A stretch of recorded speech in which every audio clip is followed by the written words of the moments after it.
I'm still, after all the fights you've had, in awe of the fact that you do what you do. It's mind-blowing to me. Thank you, man. Yeah. I mean, it's not that hard to get your beat, but it was a great experience. Like, I learned a lot in there. I can't really talk. When this fight was first announced, you had said something to the effect of this would end Jake Paul's career. After what you saw tonight, do you think that Jake should continue to box, or what do you think the future holds for him? Yeah, I really take my hat off. I mean, we have to see if it is a broken jaw. Those injuries are very difficult to come back from. But as AJ said, like that last shot would have knocked out a lot of heavyweights. So here's what went down that has everyone in combat sports completely losing their minds right now. Jake Paul, that 28-year-old internet sensation who became a legitimate boxer, just dropped the bombshell that he's walking away from the sport entirely. This announcement came after Anthony Joshua absolutely destroyed him with a 6th-round knockout in Miami that was so vicious it left Paul with his jaw broken in 2 places and needing emergency surgery. We're talking about the kind of knockout that doesn't just end fights, it ends careers. Paul rolled into this matchup as this crossover phenomenon who'd been gaining real respect in boxing circles, proving he was more than just some content creator, messing around. Then Joshua's crushing right hand connected and everything changed in an instant. The most telling detail, Paul was actually winning 2 rounds on 1 scorecard before that devastating blow turned his world upside down. 2, and then I got dropped. But yeah, I was doing good. I just think my cardio, just the mental pressure of the big guy and sparring the big people is different than the 10-ounce gloves.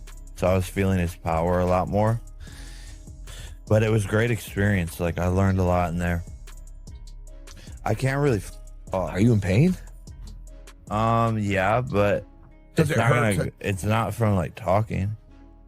Talk to me about what your jaw feels like, because you got It's like a baseball in there. two then plates? It just feels like 4 titanium plates. 4 titanium plates. How many do you have? Just 1. But wait, because this story gets way more intense and honestly pretty frightening from a medical standpoint, there's footage floating around where you can hear someone mention a titanium rod in a hand, which just adds another layer of chaos to this whole mess. What we know for certain is deeply troubling. Jake Paul has supposedly told people close to him that he's completely burned out and mentally finished with absorbing the kind of punishment that comes with elite-level boxing, and he's seriously thinking about walking away permanently. This realization apparently hit him after that Savage knockout we just discussed, and Savage doesn't even begin to cover it. The fight wasn't just a defeat, it was a systematic beatdown. Paul hit the canvas multiple times during the contest, and each knockdown visibly drained more life out of him. The final knockout punch that shattered his jaw in 2 places and sent him straight to surgery has everyone wondering if we'll ever see him fight professionally again. Taking that level of damage from someone like Anthony Joshua, a seasoned heavyweight champion who's been demolishing opponents for years, has clearly forced Paul to question whether this is really the future he wants. There's even audio circulating where someone says, "I am retiring from boxing," which has everyone speculating even more wildly. Hit in the fucking face every single day while I could be playing soccer in Saudi. I'm friends with the Saudis slash football. Back in the day? I was on the A team in 7th grade. I have a really good kick. I can run fast, and I'll knock out everyone that f***s with us. Now here's where someone apparently said, "Give me $1 billion and I'll prove this message," which sounds completely insane but somehow fits this whole bizarre situation. Let's break down what the promoters and boxing insiders are saying about all this, because their reactions reveal just how serious things have gotten. Eddie Hearn, who promoted this fight and never holds back his opinions, stood by his pre-fight prediction about what this bout could do to Jake Paul's career, but his tone became much more somber and reflective after watching it actually unfold. Hearn admitted that the result, as devastating as it was to witness, unfortunately validated his earlier warning that this fight could genuinely finish Jake Paul's boxing journey. He wasn't celebrating being right about his prediction. Instead, he expressed real concern and broke down how injuries like broken jaws, especially double fractures requiring surgical reconstruction with metal plates and screws, create problems that go far beyond just physical pain. They're incredibly challenging to bounce back from, both mentally and physically, especially for someone still trying to establish themselves among elite professional boxers. He explained that recovery involves much more than just bone healing. You lose crucial sparring time, which means your timing deteriorates, your reflexes get sluggish, and your rhythm inside the ring falls apart. Then comes the psychological damage, that constant fear of getting hurt again every time you take a punch to the head, which can permanently change how a fighter approaches combat and their willingness to engage aggressively. While Hearn praised Jake's courage and his genuine commitment to facing top-tier opposition, something many doubters said would never happen, he emphasized that boxing is a merciless sport that couldn't care less about your internet fame or financial success. Moments like this knockout, these defining instances where you suffer major injury, frequently force fighters to step back and honestly evaluate whether the physical dangers and potential long-term health problems are really worth whatever recognition or money might come from continuing to compete. Look, that guy did great for someone who's been boxing for like less than a decade. He has had no real professional opponents other than Tommy Fury that were legitimate world-class boxers. I don't even remember what happened in the Tommy. He lost a close decision, but it was a good fight. It was a good fight, though. He's a good boxer. If he wasn't a YouTuber, people would be way more impressed with him. Yeah. The problem is he was like a famous kid, and then no one took him seriously. Yeah. But and then he started too with like more spectacle-ish fights. People were like, "Oh, this is you." He fought, Nate Robinson, like a basketball player. But the thing is, he knocked Nate Robinson. He knocked him the fuck out. And yeah. it's The approach he took that I was explaining to people, like absolutely not.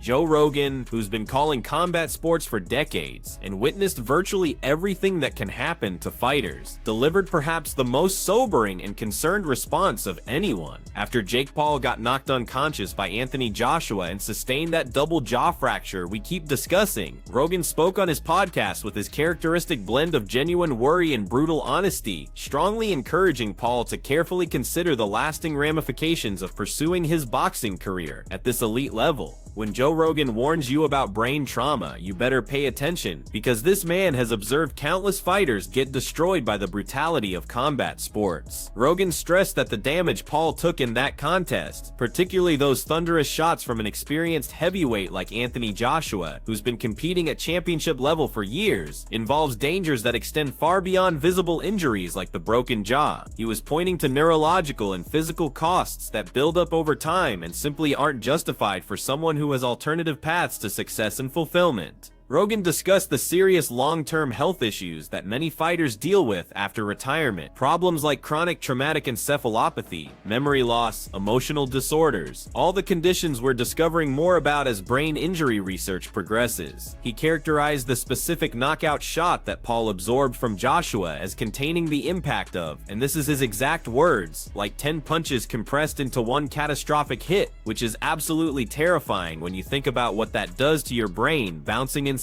your skull. Rogan emphasized how rapidly serious damage can build up during fights, especially at heavyweight where the striking power exists on a completely different plane than lighter divisions. His warning wasn't focused solely on this individual fighter or this particular injury. It was a wider cautionary message that continuously absorbing punishment at this championship level, particularly from elite heavyweights, can create lasting and potentially irreversible impacts on your mental function and overall life quality. He urged Paul to seriously weigh whether continuing on this trajectory is justified when he has numerous other opportunities for achievement available to him.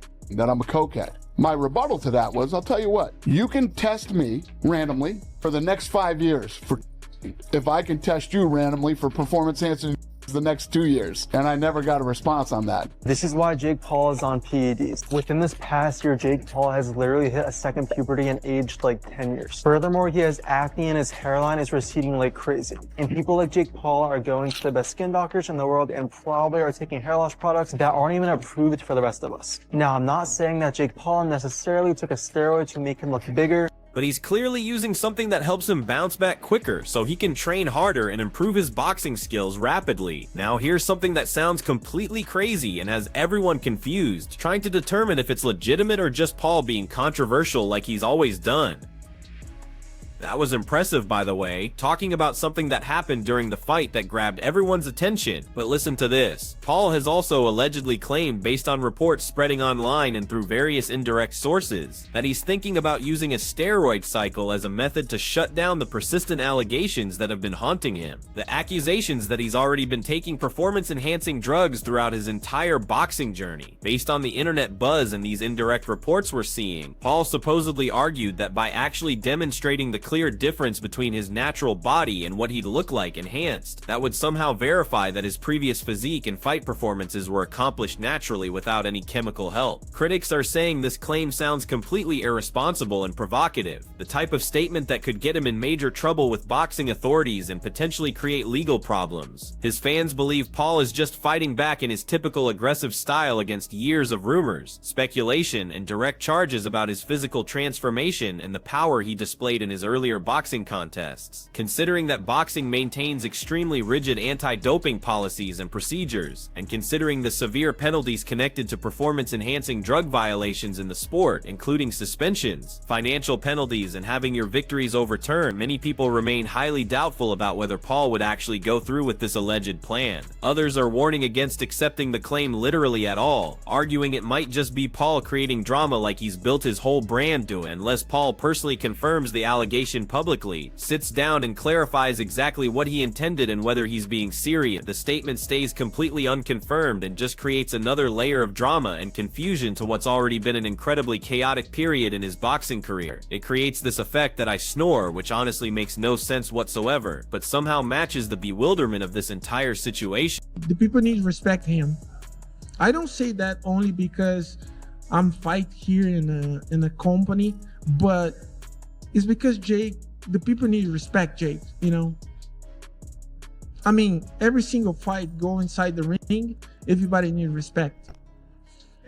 Let's dive into the actual details of what went down in that ring, because the specifics are genuinely disturbing when you break them down completely. Anthony Joshua savagely shattered Jake Paul's jaw during their heavyweight clash in Miami, and we're discussing a particular moment, a specific strike that transformed everything instantly. This occurred when Joshua's absolutely devastating right hand, the same finishing weapon that's concluded countless fights during his championship run, connected perfectly in the 6th round with the type of accuracy and force that only championship-level heavyweights can produce. The strike caused an instant knockdown. Paul collapsed onto the canvas and eventually resulted in the knockout conclusion that finished the fight. However, the destruction from that Joshua punch extended far beyond just the knockdown itself. The force broke Paul's jaw in 2 different locations, creating what medical professionals term a double fracture, which represents a serious and extremely agonizing injury that became instantly obvious to anyone watching once the fight concluded. You could immediately tell something was drastically wrong with Paul's face. The damage was subsequently verified by Paul's personal social media update, where he actually revealed the injury, the swelling, the misalignment, everything visible and honestly hard to witness. Once the contest ended and the medical staff examined him, Paul was rushed straight to a Miami hospital where surgeons conducted what appears to be quite comprehensive surgery to fix the double fracture. The operation required installing 2 titanium plates, one on each side of his jaw to secure the fractured bones in position during healing. And here's the detail that really shows how severe this was. They needed to extract multiple teeth during the surgical process. Several teeth completely removed because of the trauma from that single punch. Paul shared an update from his hospital room, reporting the surgery proceeded successfully based on the doctor's assessment, and that he'd be restricted to consuming only liquids for approximately a week at minimum, potentially longer based on his healing progress, while he recovers from having his jaw literally rebuilt with metal implants.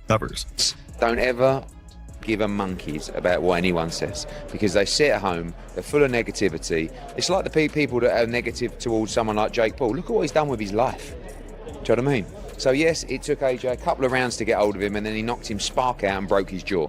It was a frustrating 2-3 rounds maybe, because Jake was moving so much, holding, but did well, I thought. I mean, I was impressed with him. I mean, I was more impressed with his toughness, because I think that last shot would have knocked out most heavyweights. I mean, you've got to respect him, because he did what many people wouldn't do, which was get in the ring with him. And, you know, he didn't, I know he run and hold, but he also let his hands go at times. And he was in the firing line, and, you know, we got 6 good rounds in the end. of actual how you work. see it in the Yeah, end? I actually think it's a positive because, you know, we could have gone in there and got it all over with 45 seconds. He's done an 8-week camp, and now he's done 6 rounds. He's got something to go back on work on with a team, and onwards and upwards for a big 2026. Now, with all the rumors and wild theories that always seem to surround Jake Paul's boxing contests, let's tackle the obvious question that people keep raising online. The vicious 6th-round knockout of Jake Paul by Anthony Joshua proved definitively without any question that the contest was completely legitimate and absolutely not staged or choreographed in any manner, regardless of what numerous critics and doubters had been theorizing online before the fight took place. Promoter Eddie Hearn, who's been involved in boxing long enough to recognize when something seems suspicious, directly and emphatically dismissed every claim that the contest was fake or arranged in any way whatsoever. He emphasized in several post-fight interviews that this was a properly sanctioned professional boxing match with genuine consequences at stake, overseen by official boxing commissions who maintain strict regulations about these matters and connected to legitimate gambling markets worldwide, which would make any staged or predetermined result not only unethical but actually criminal and totally impossible to execute without dozens of people being part of the conspiracy. Consider the complexity of trying to manipulate a fight like this with so many governing bodies, cameras, officials, and betting operations watching. It simply couldn't happen. Hearn also referenced what he described as the clearest proof that this was entirely real: the extent of Paul's double jaw break, which was a legitimate injury demanding immediate surgical treatment with titanium implants and tooth extraction. As Hearn stated directly, you absolutely don't fake that type of damage in an actual fight. There's no possibility Paul would consent to having his jaw fractured in 2 locations and undergo surgery just to promote some conspiracy theory about the contest being manipulated. The hospital records, the operation, the rehabilitation period, all of it demonstrates conclusively that what we witnessed in that ring was 2 professional boxers competing at the elite level, and one of them experienced a catastrophic and completely genuine knockout that finished his evening and quite possibly his entire career.